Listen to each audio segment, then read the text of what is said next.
अस्सलाम वालेकुम वरहमतुल्लाह। Welcome to dairy talk with Tajammul Islam Salroo. मैं हूं तजम्मुल इस्लाम सलरू और आज हम बात करेंगे एक ऐसे डेरी डेरी प्रोडक्ट के बारे में जो हम सब घरों में यूज़ करते हैं, चाहे वेजिटेरियंस है, नॉन वेजिटेरियंस है, चाहे कश्मीरी है या नॉन कश्मीरी है। तो पूरे हिंदुस्तान में जो मोस्ट पॉपुलर प्रोडक्ट है, जी बिल्कुल सही समझा आपने, हम पनीर के बारे में आज बात करेंगे। पनीर एक ऐसा प्रोडक्ट है जो हम सब अपने घरों में वीकली एक बार तो यूज़ करते ही हैं। और पनीर जो है कैसे बनता है आज हम उस पर बात करेंगे, और पनीर के साथ क्या मिथ जुड़ी है वो भी हम बोलेंगे आपको। देखिए, सबसे पहले मैं बताना चाहूँगा आपको कि हम जो कश्मीर में रहने वाले हैं या हिंदुस्तान में भी बहुत रहने वाले जो है वो समझते हैं कि पनीर और चीज़, जो दूसरा प्रोडक्ट डेयरी प्रोडक्ट है चीज़, ये सेम है, जबकि ये ऑल टुगेदर डिफरेंट प्रोडक्ट्स हैं।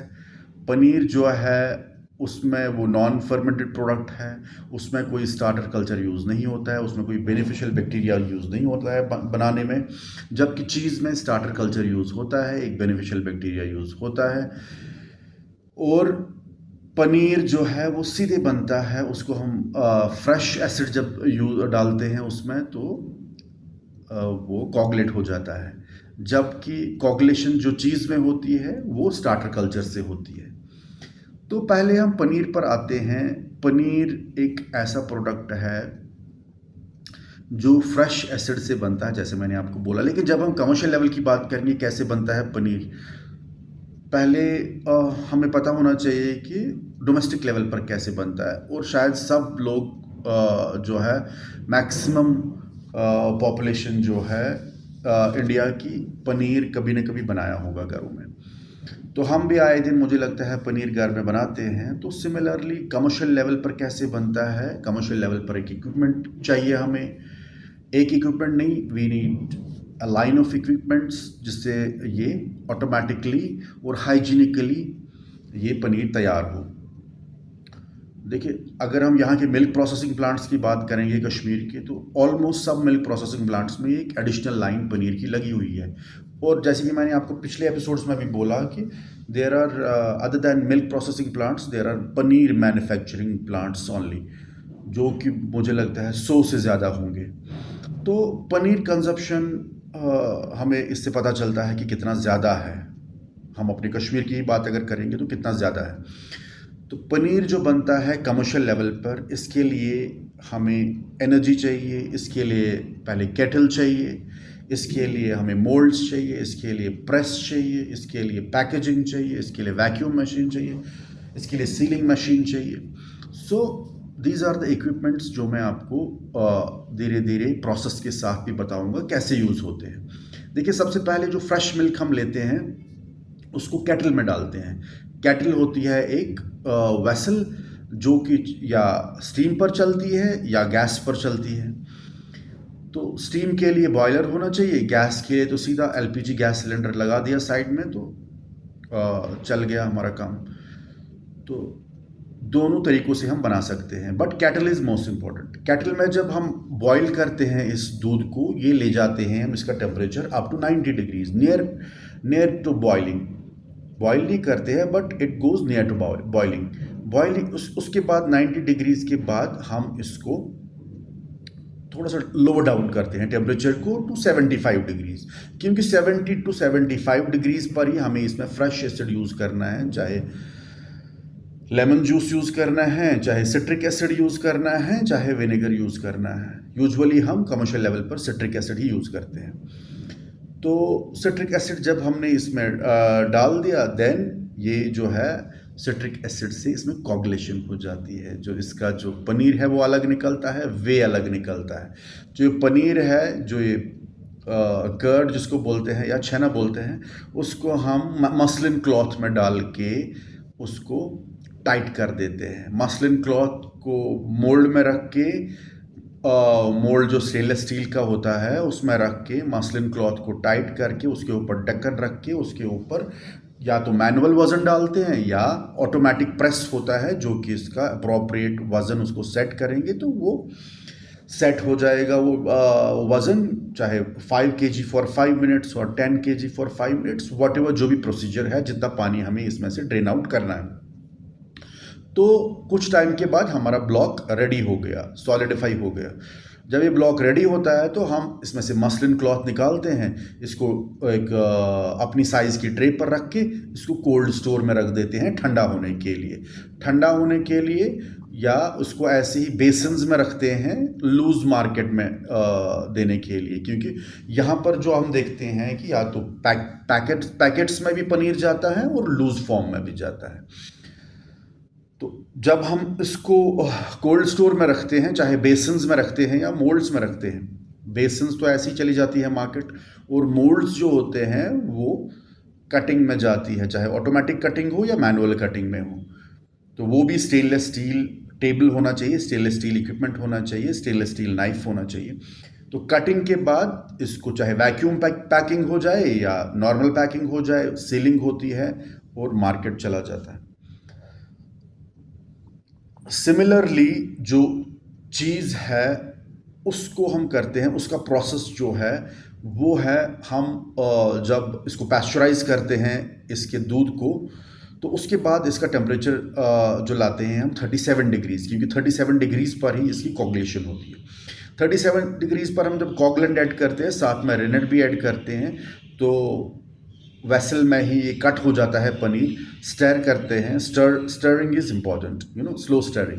स्टर करते हैं, पनीर में भी स्टर करते हैं, तो इसमें भी जब हम कॉगुलेंट डालते हैं तो थोड़ा स्टर करते हैं। उसके बाद क्या होता है, वे अलग होता है और चीज़ हमारा अलग होता है। उसके बाद उसमें सॉल्टिंग होती है, देन मोल्डिंग, और उसके बाद जो होता है हमारा जो है पैकिंग। और एक इम्पॉर्टेंट चीज़ है, चीज़ में हमें एजिंग भी देनी पड़ती है, राइपनिंग करनी पड़ती है बहुत सारी चीज़ में। मैक्सिमम जो चीज़ है, जैसे कि हमारे पास है चिडार हमने देखा होगा, या मोज़रेला देखा होगा, या पार्मेसन देखा होगा, इसी तरह Gouda, blue cheese, there are number of cheese. मैं भी ज़्यादा चीज़ खाने वाला नहीं हूँ, लेकिन जानता हूँ कि ये चीज़ अवेलेबल है मार्केट में। कुछ खाई भी है और कुछ खाता भी हूँ, लेकिन जो है बहुत कम। तो खाने वाली चीज़ की कम है, लेकिन कंजप्शन स्लोली ग्रो हो रही है। जबकि पनीर को अगर हम देखेंगे, पनीर का कंजप्शन ऑलरेडी वेरी हाई है। दोनों प्रोटीनिशियस डाइट है, दोनों न्यूट्रिशियस डाइट्स हैं, लेकिन ये है कि अगर हम पनीर को देखेंगे तो सॉफ्ट और मॉइस्ट टेक्सचर है इन कंपैरिजन टू चीज़। चीज़ को अगर हम देखेंगे थोड़ा फर्म ही रहता है, सॉफ्ट भी हो सकता है बट मोस्टली फर्म ही रहता है। अगर हम पनीर का टेस्ट देखेंगे तो माइल्ड होता है, जबकि चीज़ का टेस्ट काफ़ी रिच रहता है, क्रीमी रहता है। पनीर को देखेंगे, शॉर्ट लाइफ है, शेल्फ लाइफ उसकी बहुत शॉर्ट है, जबकि चीज़ को देखेंगे काफ़ी लॉन्ग है। 1 साल तक भी चीज़ की कभी प्रोसेसिंग होती है, राइपनिंग होती है, एजिंग होती है, उसके बाद वो अपना टेक्सचर, एरोमा जो है वो अपना देता है, वो फ्लेवर देता है। तो इसी तरह जो है कि हम पनीर जो है हम फुल फैट भी बना सकते हैं, लो फैट भी बना सकते हैं। तो इसी तरह वेरिएंट्स है चीज़ में भी। तो चीज़ भी इन बल्क क्वांटिटीज़ में भी जाती है और स्मॉलर क्वांटिटीज़ में भी, पैकेट्स में भी जाती है, इवन बिगर ये जो है कंटेनर्स में भी जाती है। तो कहने का मतलब है कि ये जो हमने पनीर के बारे में बोला कि पनीर जो है वो नॉन फर्मेंटेड प्रोडक्ट है, लेकिन चीज़ जो है वो फर्मेंटेड प्रोडक्ट है। उसमें बेनिफिशियल बैक्टीरिया लगता है, कल्चर लगता है, स्टार्टर कल्चर उसको कॉगुलेट करने में, उसमें रेनेट एंजाइम लगता है, उसमें जो है राइपनिंग का प्रोसेस होता है। तो कहने का मतलब है कि अगर हम यूज़ अब देखेंगे पनीर का यूज़ अलग है, चीज़ का यूज़ अलग है, दोनों का डिफरेंट यूज़ है। पनीर को हम देखेंगे, हम अपनी करीज़ में हम उसके डिशेस बनाते हैं, स्नैक्स में यूज़ होता है, जो है हमारा सैंडविच और सैलड्स में यूज़ होता है। इसी तरह ग्रिल्ड प्रोडक्ट्स में यूज़ होता है। जबकि हम अगर चीज़ को देखेंगे तो चीज़ पिज़्ज़ा में, बर्गर में, सैंडविच में, पास्ता में, बेकरी प्रोडक्ट्स में, स्नैक्स में, तो इन चीज़ों में यूज़ होता है। सो आई मस्ट से कि पनीर जो है वो मोस्ट कंज्यूम्ड प्रोडक्ट है, लेकिन चीज़ जो है वो स्लोली ग्रोइंग प्रोडक्ट है। तो ये जो 2 डेयरी प्रोडक्ट्स हैं जिनके बारे में आज हमने बात की, ये बहुत इम्पोर्टेंट डेयरी प्रोडक्ट्स हैं और हमारे जो है हिंदुस्तान में काफ़ी यूज़ होते हैं। और चीज़ जब हम आउट ऑफ इंडिया की बात करेंगे तो काफ़ी ज़्यादा यूज़ होता है चीज़ का। There are hundreds of types of cheese जो बाहर यूज़ होती है। तो उम्मीद करता हूँ कि जहाँ तक मेरी नॉलेज थी वहाँ तक मैंने आपको ये इन प्रोडक्ट्स के बारे में समझाने की कोशिश की और ये भी समझाने की कोशिश की कि cheese is all together different from paneer. और अगले एपिसोड में फिर से एक अच्छा मौजू लेके आपके सामने मैं हाज़िर होऊंगा इंशाल्लाह। तब तक के लिए लाइक शेयर करना और सब्सक्राइब करना भूलना नहीं, बेल बटन को दबाना भूलना नहीं, क्योंकि जब भी मैं अगला वीडियो नेक्स्ट वीडियो अपलोड करूंगा आपको बेल बटन दबाने से आपको क्या हो जाएगा, वो उसकी नोटिफिकेशन आ जाएगी।